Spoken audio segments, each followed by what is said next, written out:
the committee that is external, the ECG committee that is external of Africa CDC. So those people, those high-profile experts, advise our Director General on whether he can declare an outbreak a public health emergency. So they sat a months ago reviewing all the data has been produced to them in different countries. And they came to the conclusion that, yes, cholera is a critical issue. It needs a regional approach. But at this point of time, there are not been big change between the evolution, the dynamic of cholera in the past months. So at this point, it does not require to have that public health emergency of continental security, but it requires the same approach that has been used for Mpox in terms of regional coordination. And this has been strengthened by the head of state in their call for action to use the IMST model that has worked for Mpox to also be used for cholera.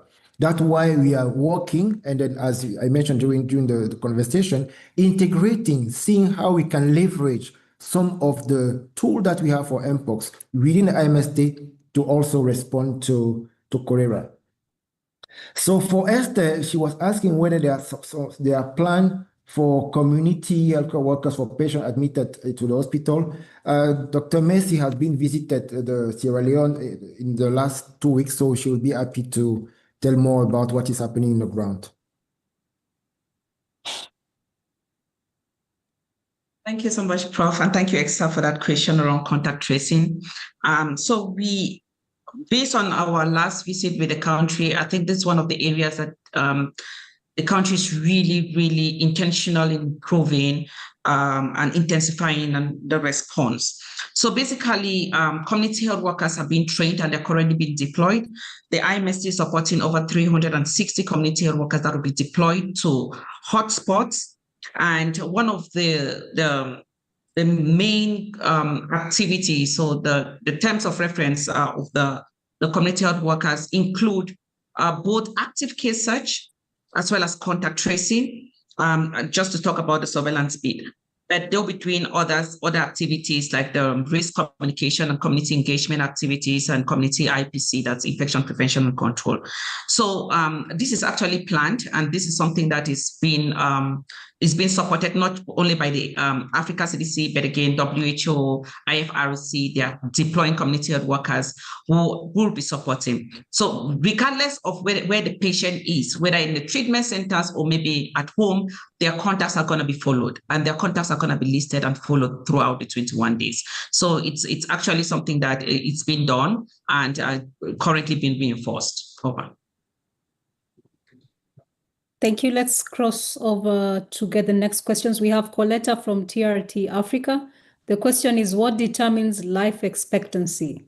And why does Africa have a lower life expectancy than some other regions? And can this be changed?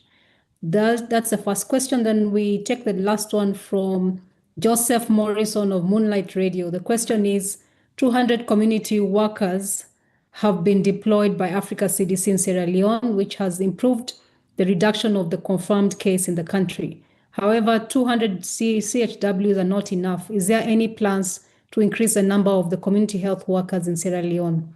Back to you, Prof.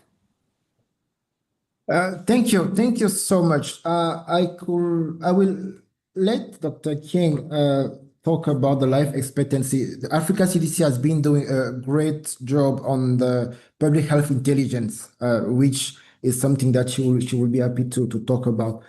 On the side of the community healthcare workers, yes, 200 community health workers is definitely not enough, especially when we look at the aggressive strategy that the country is taking, linking the surveillance to the vaccination and so on.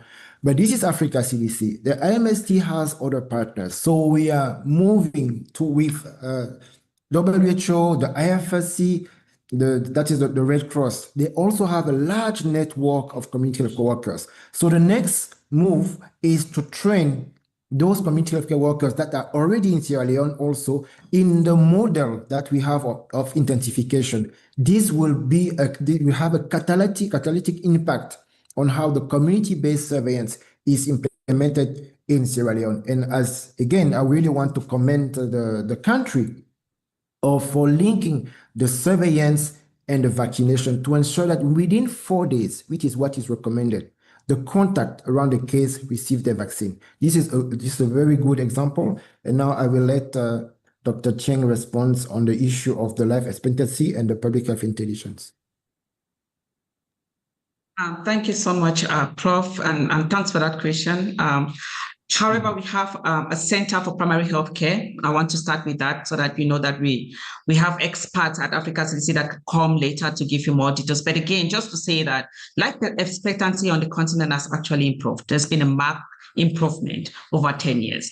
And one of the core reasons is the improvement in terms of the healthcare seeking behavior, especially for some of the endemic conditions. As you know, HIV actually was one of the diseases that attributed significantly to the decline in the life expectancy on the continent. But with the widely available antiretroviral and also access to malaria treatments, again, those are endemic conditions on the continent. I mean, we've also seen some progress. But now moving on to maternal and child health, which is also very important and forms one of the bedrocks of primary health care. We are also seeing that there's also been an improvement, especially in the number of women that give birth in decent health facilities, as well as a number of children that also get vaccinated to some of those vaccine preventable diseases that also was reducing the life expectancy on the continent. So those are some of the factors that have really improved the life expectancy. On the Africa CDC, we have taken this seriously, again, championing the universal health coverage just to ensure that we reduce out-of-pocket expenditure, because those are some of the things that really prevent people from seeking healthcare. And our primary healthcare center is doing quite a tremendous job in that space, ensuring that we are able to influence policies at the highest level, ensure that we have government buy-in to engage in this universal health coverage, and also strengthening primary health care systems in countries. Over. Thank you, Dr. Mercy. I'll now pass over the floor back to Prof for your closing remarks as we have come to the end of this week's briefing. Back to you, Prof. Thank you, Margaret. I think it was a good conversation that we had again today. There was one question on the 6 countries that are in the demand. There is Malawi, Tanzania, Ghana, South Sudan, and Guinea. So for Malawi, the official vaccine request is still on the draft. Tanzania, the NITAG, which is the council assessing, is also providing evidence, while Ghana, the plan is needed about 35,000 doses. The South Sudan are waiting for the NITAG recommendation, and Guinea is reviewing the plan for vaccination, which is ongoing. So I think it's important to provide the answer to our journalists. So now again, what to say? First, thank you to the journalists who are working with us to ensure that the great work that the colleagues, the members that are doing in the ground is being heard. Now we have all heard, and that's the most critical part. We have those countries that need the vaccine. They are not available, not because we cannot produce them, but because we don't have the funds to buy them. This is an imperative of equity. We've seen that during COVID. We've seen that again at the early stage of Mpox in 2022. So we must ensure that it does not happen again, and which is pushing our agenda of local manufacturing. So with that, I will thank you, and then I will be happy to be with you next week, the same day, same time. Thank you. The recording has stopped.